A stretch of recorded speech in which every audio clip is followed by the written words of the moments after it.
Abdullah ibn Abbas radhiyallohu anhu aytadilar: Tuliyat hadhihi al-ayatu 'inda Rasulillah sallallohu alayhi va sallam. Astagfiru billah.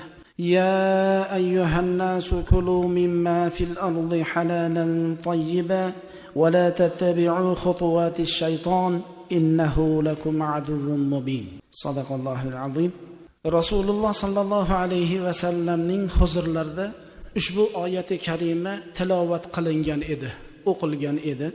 Shunda faqama Sa'd ibn Abi Waqqas radhiyallohu anhu faqala ya Rasululloh ud'u Allah an yaj'alani mustajab ad-da'wah faqala lahu an-nabiy sallallahu alayhi wa sallam ya Sa'd atib mat'amak takun mustajab ad-da'wah.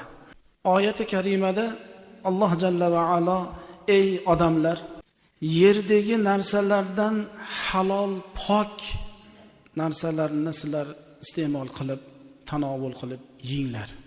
Shayton alayhi la'nani yo'llariga ergashmanglar. Bilib qo'ying, albatta shayton sizlarga aniq dushmandir deb Alloh Qur'onda bayon qiladi.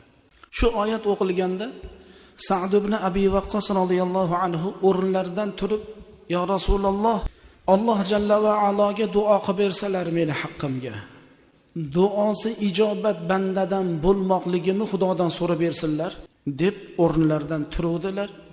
Payg'ambarimiz sollallohu alayhi va sallam aytdilar: ey